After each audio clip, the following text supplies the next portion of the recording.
Started. I'm Lindsay Madison. I think I know most of you, but I'm the president and CEO of our Fort Scott Area Chamber of Commerce, and we are so honored that Union State Bank is sponsoring our after hours tonight and brought Dr. Toby Joplin to town to talk about business strategy, and we'll hear a little bit more about that here in a minute. But Chamber After Hours gives our members and guests and those who want to attend another opportunity outside of our chamber coffees, who sometimes people can't make, or other events to network. And then, like I said, we're honored to have this special program tonight. Thank you all. I really appreciate you all coming. I wanted to say just a couple words about the bank. So Union State Bank, we're sponsoring the event tonight, and we're glad to do it. We've been family owned and operated since 1901. Chad's my brother. The two of us are fifth generation bankers. We now have a sixth generation Holt working at the bank, and so we love being a part of community banking, and we wanted to bring Toby into town because we want to see our area prosper, and I feel like having a plan is really key to being able to prosper in your business, and as your business prospers, our entire area prospers. And so I've known Toby since 1996. I was working at Pitt State, and he came on campus recruiting from a software company in Tulsa, and I went to work for him. And he took us through strategic planning as a manager, and it really impacted me greatly. And so the bank has had Toby help us with strategic planning since 2010, and it's been a great thing for us. And so we're really excited to have him here so he can give you, it's hard to condense all this into 30 minutes, but he's going to do it. And just give you some ideas on how you can help your business be prepared for what's coming down the pike. So it gives me a great pleasure to introduce Dr. Toby Joplin. Thanks, Brian. Yeah, I'm glad I didn't write an introduction. I wouldn't have written anything quite that nice. That's kind of you. And I appreciate you all giving up part of your Thursday night to be here. It's important, I think, to have context whenever you attend an event like this. And let me give you an example of why I think that's important. Several years ago, this story may not make sense to you ladies, but I think it will to some of you guys. Several years ago, I went into a public restroom. I don't know if you guys have ever done this. And in this particular establishment, they had advertising over the urinals. You guys ever been in a restaurant or something? They do that, yeah. So anyway, I go in there, and I'm walking up to the urinal, and I'm like, oh my gosh, I know that's Alicia. I know the lady in this advertisement. And so I pull out my phone, I'm like, that's Alicia. Well, all the guys at the other urinal start double clutching because apparently it freaks people out if you pull out your phone in a public restroom. So having context is important, I think.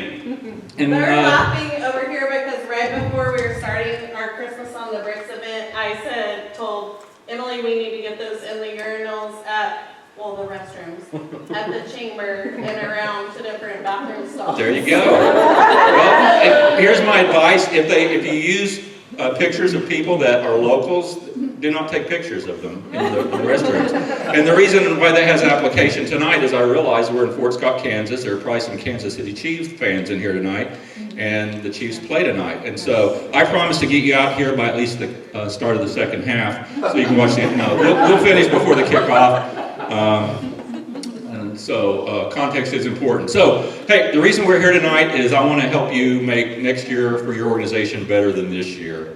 You'll leave here tonight with 4 or 5 things you can apply to make your business more successful.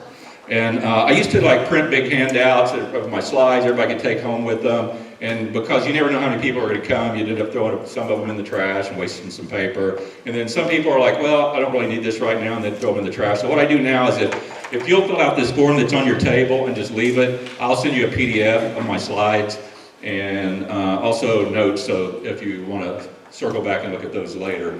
So for those of you that are poetry fans, you may remember that Lord Tennyson wrote, "In the spring, a young man's fancy turns to the thoughts of love." Well, after helping organizations create the successful business strategies of the last 25 years, what I've learned is that we get to the fourth quarter of the year, it's pretty common for business leaders to go, wow, this year is a little different than I expected. What can we do differently next year to be more successful? Even if this year was good, how can we make next year better? And so that's what we're going to talk about tonight, how we can make next year better. And people have been telling us for thousands of years that we need to think about where we're going and how we're going to get there, right? And so you may know of the Stoic philosopher Seneca. 2,000 years ago, he says, it doesn't matter which way the wind's blowing if you don't know which port you're going to. So like 1,800 years later, Lewis Carroll, who wrote Alice in Wonderland, in the story of Alice in Wonderland, he has Alice talking to the Cheshire Cat. Alice says, would you tell me which way I ought to go from here? And the Cheshire Cat says, well, that depends on where you want to go. She says, I don't much care. And the Cheshire Cat says that it doesn't matter which way you go then. Right? Well, I came of age in the 70s, so I resonate with the great poet Diana Ross, who asked the question, do you know where you're going to, and do you like the things that life's showing you? And so that's my question for you tonight. Do you know where you're going, and do you like the things that life's showing you about your organization?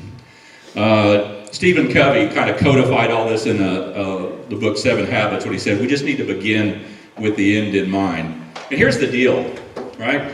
Inside every one of us, there's a little kid that just wants to know, where are we going, and when are we going to get there, right? And it's not just us. The employees that work for us are wondering the same thing. Many times our customers are wondering, our suppliers, the people that lend us money or invest in our organizations want to know the same thing. And so I'm going to give you a little model that you can use to kind of build a plan so your employees and your organization understand where you're going and when you're going to get there. There's a researcher in California that did a study a few years ago, Gail Matthews, and she studied how successful does it make an organization, does it make people, whether they have goals or not. What she found is 83% of people have no goals, none. 14% of people have goals, but they're just in their head. And of the people that have goals in their head, they're 10 times more successful than people with no goals. And people with written goals are 30 times more successful. Well, if you could be 30 times more successful, wouldn't you take a little time and write down a plan and try to think about where you're going and how you're going to get there? And so some of you are sitting there thinking, well, I don't know, this strategy stuff sounds kind of complicated. I don't know. It doesn't have to be complicated. Doesn't mean it's easy, but it doesn't have to be complicated. A strategy is just a plan for how you're going to get from where you are to where you want to be. And some of you are thinking, well, we tried that once. We tried that, creating a strategy for our organization. It didn't really work for us. Let me ask you this. When you were learning to walk, did you stop trying the first time you fell down, right? That's the whole idea behind strength training, right? You lift until you fail. You lift until you fail. Maybe you put a certain amount of weight on the bar and you lift. Maybe you get it 8 times and you can't go anymore. Maybe the next time you get 9 or 10, then you add more weight. Failure is a normal part of progress. I wouldn't give up if you've tried this in the past and it didn't work for you. In fact, some of you may recognize this guy. Who's this? George Brett. George Brett. What do you know about George Brett? Great hitter. Great hitter. He won Major League Baseball hitting titles in 3 different decades, one of the greatest third basemen of all time. But he only got hits about 3 out of every 10 times. If that's good enough for George, maybe you ought to try one more attempt at coming up with a plan for your organization. And some of you are thinking, we're doing okay over at our place. I don't know, we're fine. Well, when I was growing up, we bought everything at a little store called Sears.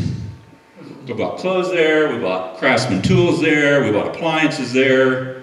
They went from 3,500 stores. They tell me there's 11 stores left, but I couldn't tell you where they're at. I couldn't tell you the last time I went by Sears. Howard Johnson's went from 1,000 stores to none. Blockbuster had over 9,000 stores. There's one Blockbuster store left, and it's basically a museum in the Pacific Northwest, right? So what you did in the past is no guarantee that it's going to make you successful in the future. In fact, Fort Scott was a happening place 100 years ago. In fact, I believe the census in like 1923, was that there were like 11,000 people in Fort Scott. They tell me the population of Fort Scott today is about 7,500. Now, I think Fort Scott's awesome, but population's down 25%.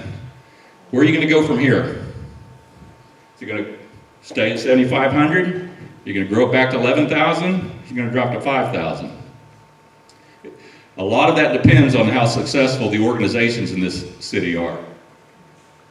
Again, what made us successful in the past isn't enough to ensure our success in the future. In fact, my investment advisor tells me the same thing. Every time he puts a form in front of me for an investment, he goes, listen, this is what it's done in the past, but that's no guarantee.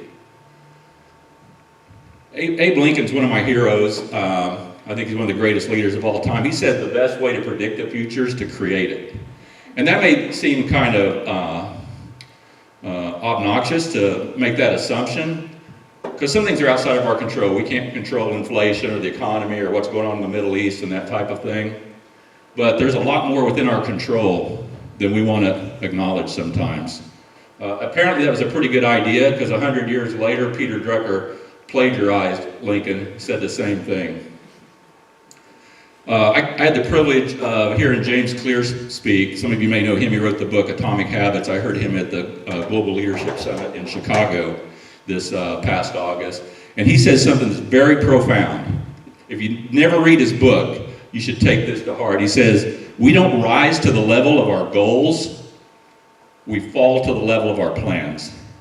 And so we all may have certain ideas in our head, things we want to do, and if we don't come up with a plan for how we're going to accomplish those, they're probably still just going to be a dream in our head 5 years from now. What's your plan? What's your plan for accomplishing your goals? Now, here's the reality. All organizations plan. Some are less formal, some are more formal. Some leaders in businesses or organizations, they get up every day and go to the office or to the store, and they go, basically they call an audible. They look at what's going on and go, okay, here's what we're going to do today, right? And you know, Patrick Mahomes can get away with that, but most of us don't have the talent of Patrick Mahomes. And here's the irony, one of the greatest quarterbacks in the NFL, but Andy Reid is one of the most intelligent coaches there is. In fact, Forbes magazine says that the Bills and the Chiefs, who have the two best offenses last year statistically, script their plays, sometimes even scripting their offensive plays into the second half. Even with that much talent on the field, to just walk up to the line and call a play on the fly. This is a little model that I've been using for 25 years. In fact, Brian mentioned that I got started doing this when we worked for a software company in Tulsa years ago. And this is the same model that I used back then, and it just works. It just works. I've been helping companies for all these 25 years, and every company I've worked with has been more successful when they follow this model. Now, none of them bat 1,000, like George Brett's. Not everything works out, right? And some things are outside of our control. But the organizations that follow this model have been more successful than if they had just shot from the hip. And so we're going to walk through this model just briefly in the next few minutes, talk about that. Now, these are some of the different organizations that I've helped. Some of these you'll be familiar with, and some you won't. Certainly Union State Bank, you're familiar with them. Mazio's, I think their closest location is in Pittsburgh. You may have heard of a little company called Quick Trip Corporation. I help companies as small as startups and nonprofits to as large as $16 billion a year in revenue. My guess is that everybody in this room, your organization's revenues fall somewhere between 0 and 16 billion, just a guess. So if it works for these organizations, it'll probably work for you. So why have a strategy? First of all, we want to define the direction of the business, right? Where are we going? We want to begin with the end in mind, right? We want to know where we're going and how we're going to get there. If you haven't noticed, the world's changing. We're going to talk about that just a little bit. And so how are you going to respond to that change? Are you going to wait for it to hit you in the face? Or are you going to be proactive and try to get out in front of it? We already talked about that your odds of success go up if you have a plan. Here's an interesting thing. When you have a plan that your employees understand and you've shared that with them, they can rally around that. Because you can't write enough procedures and instructions for every possible thing that will come up. But if they understand your strategy and what you're trying to accomplish, and they see things that could be better, they go, wait a second, here's something we could do. They can contribute to your success to a greater extent. And it allows you to create that conduit for your employees to be a part of that. Now, here's something that I find that's interesting. Typically when I talk about creating a plan, people want to jump right to making decisions, right? A lot of type A personalities and leaderships are like, let's just make some decisions. What I find is organizations tend to underinvest in the other two phases of strategic management. They don't spend enough time analyzing before they make a decision. And then once they come up with a plan, they don't put enough emphasis on execution. And so my challenge to you is, as you're thinking about your plan, is don't just jump straight to making a decision. Okay, here's what we're going to do. Based on what? What's the data say? Because we all have certain biases. You're either too hard on your organization and yourself, or you're too lenient. And so what objective data do you have that supports the decisions you're making? And then what processes do you have in place to make sure you execute? Occasionally an organization will contact me about helping them, and if I can tell they're just wanting to create a plan and put it in a 3-ring binder on a shelf, I will decline. Because I measure my success by the amount of change and positive influence I have on organizations, and even if someone's willing to pay me a nice fee, I don't want to help them create a plan that they're just going to put on a shelf. So don't invest in the analysis and the execution. So the first thing you need to do is create your vision, the vision for your organization. Jim Collins and Jerry Porras came up with this model that I find very effective in helping us document our vision. The first component of our vision is our core values. What are those 3 to 5 guiding principles that you'd be willing to go out of business or walk away from a great opportunity before you consciously violate those core values? Typically, there aren't but just a few of those type of things for any organization, right? You don't have 152 core values, right? Just a few. And your core values never change. A level up from that is our purpose. What's the organization's purpose? Your purpose is like your North Star or your compass. You're always pursuing it, but as long as your organization's in existence, you never completely fulfill your purpose. It's just kind of like your guiding star. Finally, the third component of our vision is our mission. Again, it's a little higher, a little more specific, a little shorter timeline. Typically, our mission has about a 5 to 10 year timeline, and it has a clear finish line. You absolutely know when it's done. It has a finish line, right? It's not ambiguous. So I told you I work with Quick Trip Corporation. These are their core values. Be the best, long-term focus, do what's right for Quick Trip, never be satisfied, do the right thing. Because I've worked on several long projects with Quick Trip Corporation, I have an internal email address with them, and I can tell you whenever they send out an email announcing an employee's been promoted or transferred, they always frame it in terms of what that employee did that aligns with their core values that resulted in them being recognized or promoted. If you work at Quick Trip and you don't understand that they make decisions based on how well their employees are living out their core values, you're not paying attention. Again, the purpose, our purpose is like a just cause, this noble thing we're doing. And so you think, well, I don't know, I mean, we make rubber hoses, or we make floor mats, or we sell t-shirts. That's not really noble. You can almost always frame your organization's purpose as a noble cause. General Electric, what does General Electric sell? Light bulbs.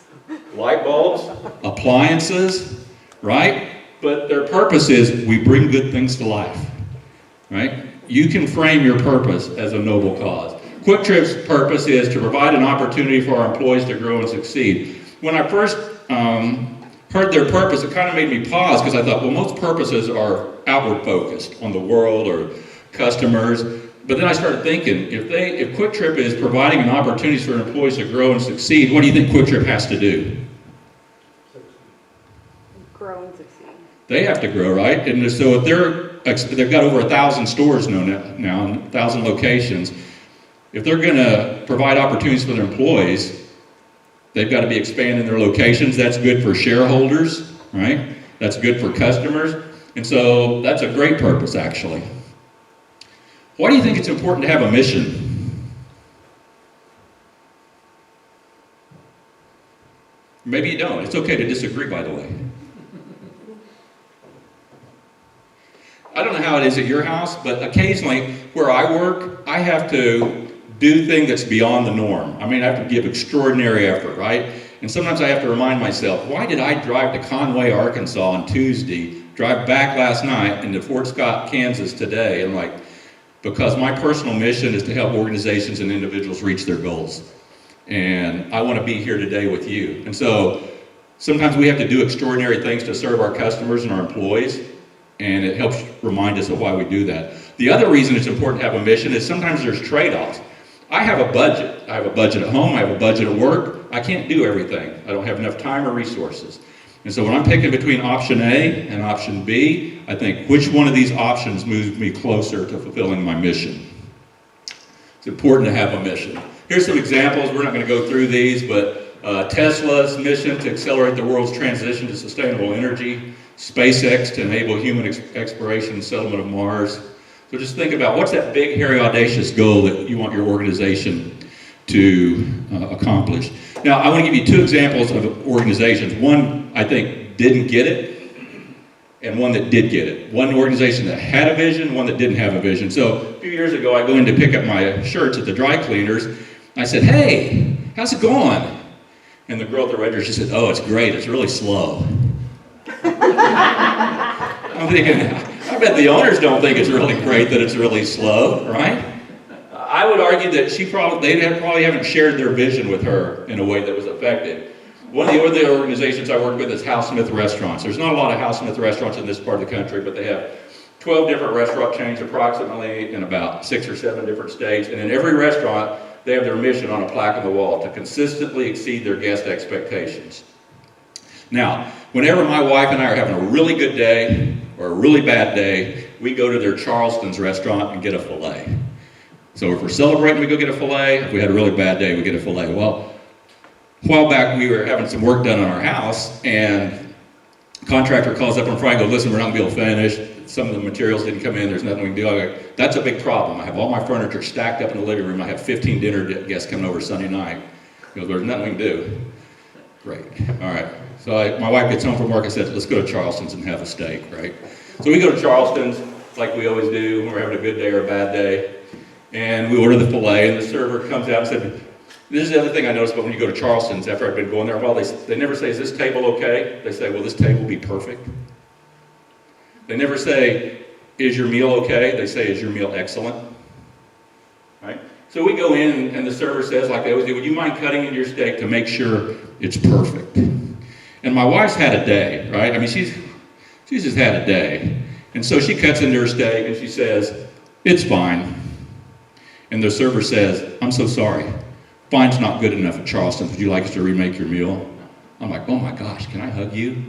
Right? That's an employee that shares the vision of their organization. All right, so some of you have heard this story, and I apologize for those of you who have heard it, but there's a guy walking down the street past this huge construction site, and he walks past a construction worker, and he says, what are you guys doing here? And the first construction worker says, well, I'm laying bricks. So he walks a little further down the street and he asks another construction worker, what are you doing? I'm laying bricks. He walks down to the far end of the block, asks the last construction worker, he goes, so what are you doing here? And the third construction worker steps back and looks up the building and goes, I'm building a cathedral. If your employees have a vision, they're cathedral builders. If they don't have a vision, they're just laying bricks. You want cathedral builders in your organization. So once you've created your vision, you've documented your vision, you've shared that with your employees, you're going to conduct a SWOT analysis. Who knows what a SWOT analysis is? Probably most of you, right? So somebody tell me, shout it out. Strengths, weaknesses, opportunities, threats. Yeah, we're going to look at your strengths, weaknesses, opportunities, and threats. So who knows who this is? Shaquille O'Neal. What do you know about Shaq Daddy? Tall. He's tall. He's 7'1". His playing weight, which I think was a little lighter than he is now, was 324 pounds. He made the NBA team like 10 years, NBA All-Star team like 10 years in a row. Won numerous NBA titles. Can we agree that Shaquille O'Neal was a great athlete? Right? I would argue that he would be a terrible jockey. No matter how many times his mama said, oh, Shaq, you love horses. You just keep practicing. You're going to be a great jockey. You're going to win the Kentucky Derby one day. It's not going to happen. Shaq knows his strength, and his strength was to play with his back to the goal and stick his arm in the rim up to the elbow. It certainly wasn't free throws, right? Your organization's the same way. You need to understand your strengths, understand your weaknesses, understand the opportunities and threats. So you're going to look at your strengths, weaknesses, opportunities, and threats. Here's an interesting thing. Every company I work with, when we sit down and say, well, tell me about your strengths. They say, well, our employees are awesome. Our employees are a strength. I'm like, okay, maybe, that could be true. But you know, every company I talk to says that, and it's statistically impossible for every company to have above average employees unless you live in Lake Wobegon or something where all the people are above average, right? And so I challenge you to look for objective data to back up what you believe your strengths are. All right. So we look at strengths and weaknesses, that's looking internally. One of the things I do with the organizations I work with is I help them discover the things they're not even aware of. Who in here is maybe familiar with the spindle-top gusher? Ever heard of that? Nobody? So, 1901, January 10th, Beaumont, Texas, a spindle-top gusher hit, and it flowed 100,000 barrels of oil a day for 9 days. It put a flume of oil in the air 100 feet. For those 9 days before it was capped, it flowed more oil in those 9 days than every other oil well in Texas for the previous year. The land that Spindletop was drilled on was owned by 3 families, the McFadden's, Weiss's, and Kyle. So on January 10, 1901, those 3 families became instant millionaires. Or did they? Didn't they own all that oil the day before Spindletop hit? Didn't they even own that oil before they signed the lease with the oil exploration company? When they bought the land, they thought they were just dirt farmers. Many of your organizations are the same way. You're sitting on something that you don't realize how valuable it is. Let me give you an example closer to home. In Tulsa, we have a little company called Williams Companies. It's an energy company. In the 1990s, some of you may remember, Williams was doing pretty fine in the energy business, but telecom was kind of blowing up. It's becoming a thing. People are needing high-speed internet access, that type of thing. And they are looking at they're doing their SWOT analysis and looking internally. They said, what do we have that we don't recognize? And they had thousands of miles of decommissioned pipeline that they could lay fiber in.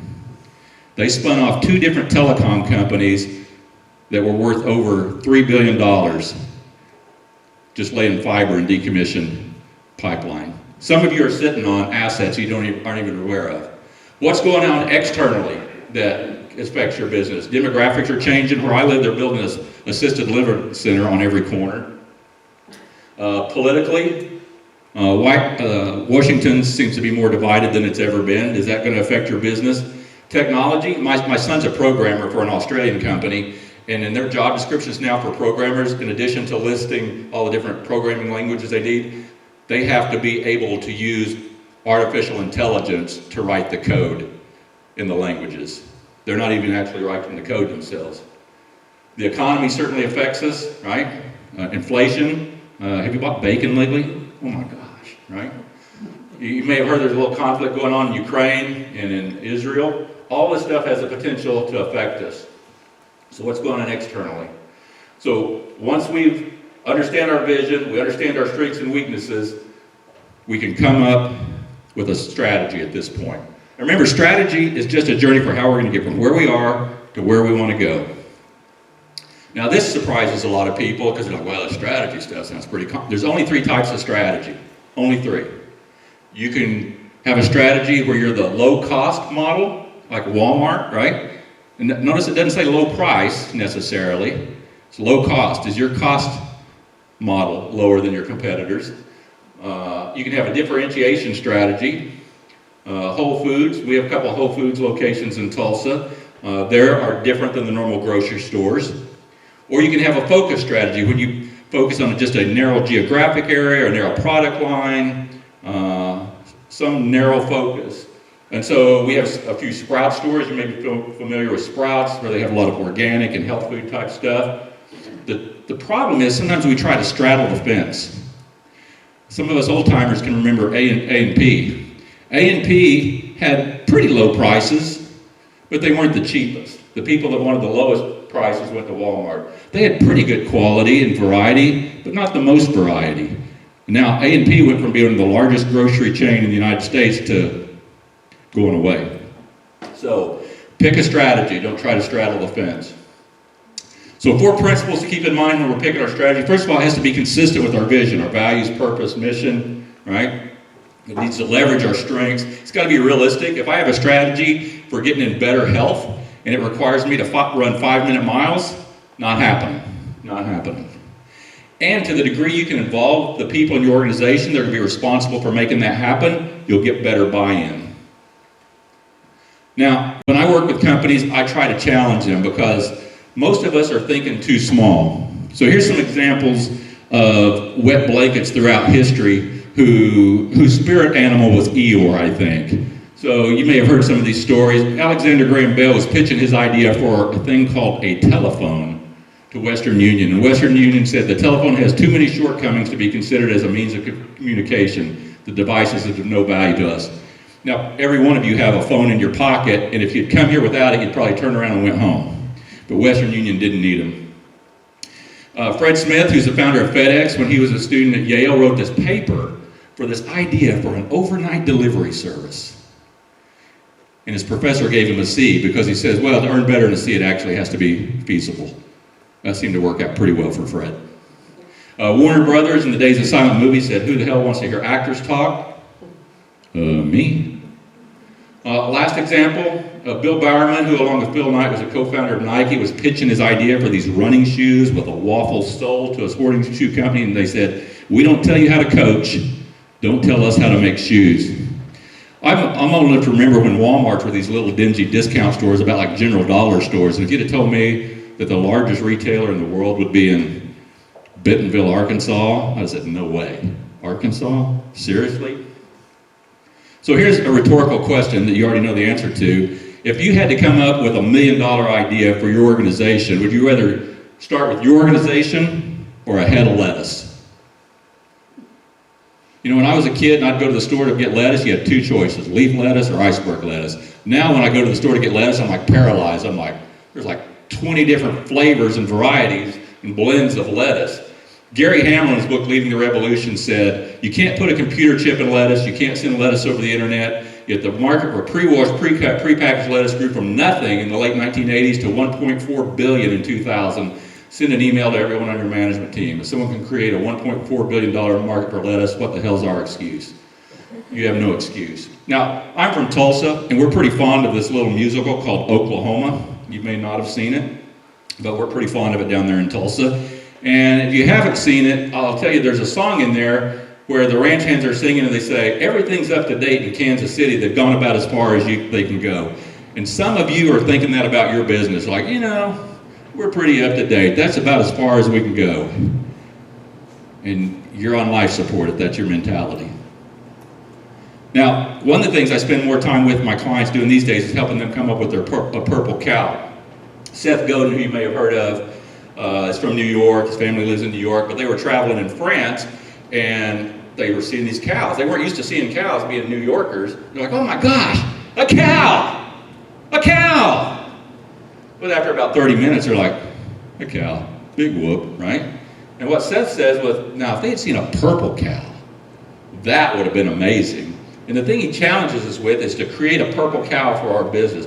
That experience, that product that is so amazing, your customers cannot imagine buying from one of your competitors. And this is how I've operationalized it with my clients. There's a book called The Power of Moments by Chip and Dan Heath, and they say the most powerful moments in our lives are beginnings, endings, peaks, and valleys. So the extent we can magnify beginnings, endings, peaks, and valleys in the lives of our customers, we can create a purple cow.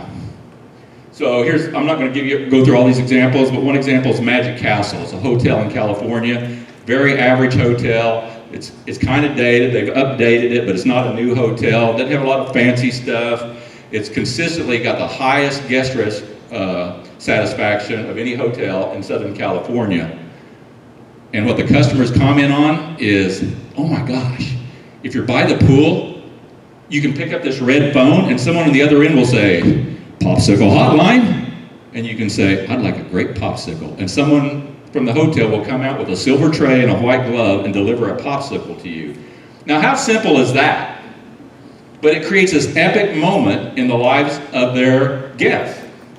Yes Prep Academy is a charter school where they have a national signing day for their high school seniors. And so, just like we do for athletes where they like pick the cab and go, I'm going to be attending Pitt State University, be a fighting gorilla or whatever, right? They do that for all their students, where their seniors say they have a pennant or a flag or a shirt or whatever, a hat, and they say, I've decided next year I'm going to be attending Kansas State University, right? And it has turned into such a huge thing that they have to live stream it, and they have capacity crowds for people coming to see their students announce that. They've made it an epic event. So that's my question for you. Are there beginnings, endings, peaks, and valleys in the lives of your customers that you can enhance to create your own purple cow?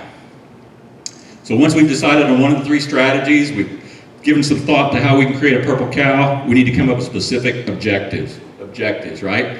And so based on our values, our purpose, our mission, we're going to leverage our strengths and the opportunities. We're going to set some objectives for things we want to accomplish. We might do that based on our products, the number of customers we have.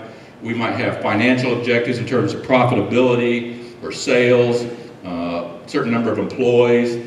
And typically, we'll go out about 5 years on those. But you just having those objectives is not to accomplish it. I can have an objective, you go, you know what? I'd like to lose some weight. Right? I got to do something to make that happen. So we have to create some type of action plan to accomplish our objectives. Now, we've all heard of SMART goals, and it's almost cliche, but I find most organizations, most people are too vague in the goals they create, the objectives they create, and the action plans they create. Casualness creates casualties. It's ironic, but the more specific your goals are, the easier they are to accomplish, not the harder.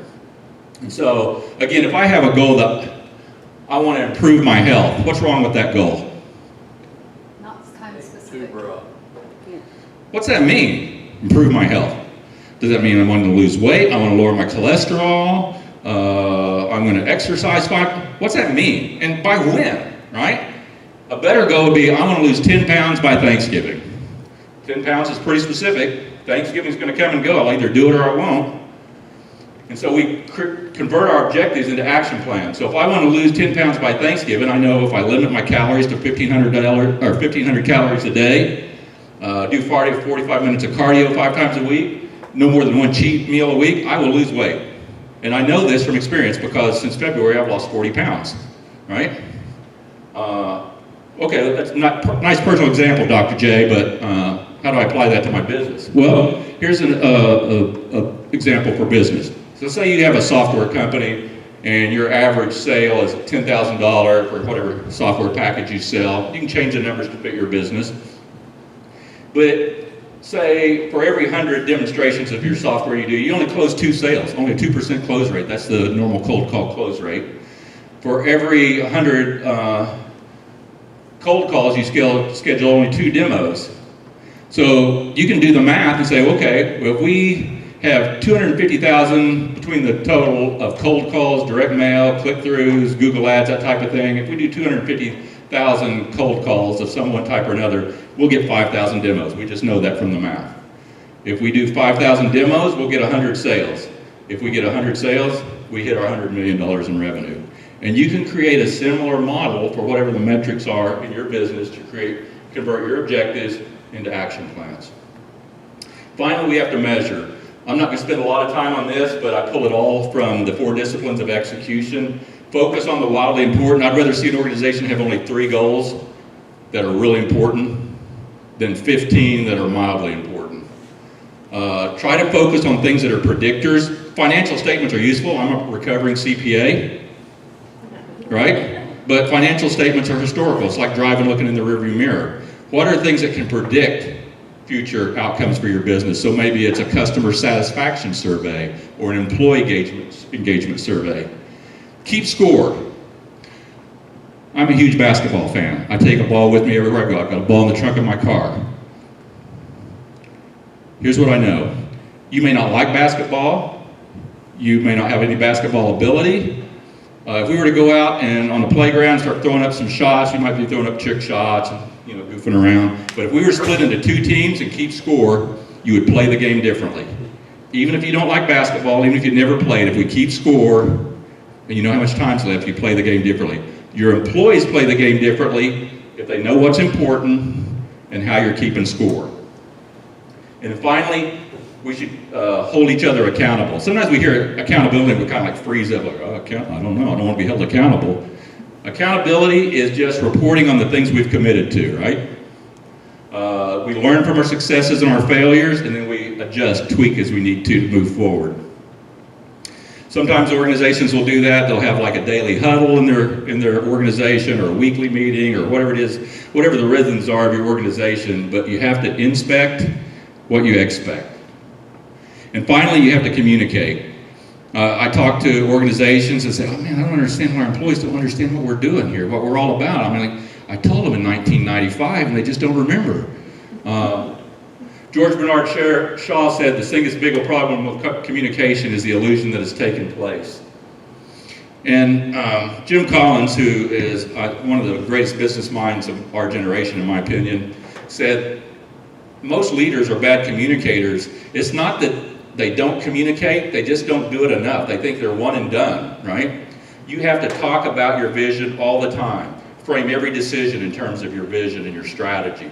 Talk about it and never let it fall from sight so your employees realize how important it is to you. It's not just a plan on a 3-ring binder.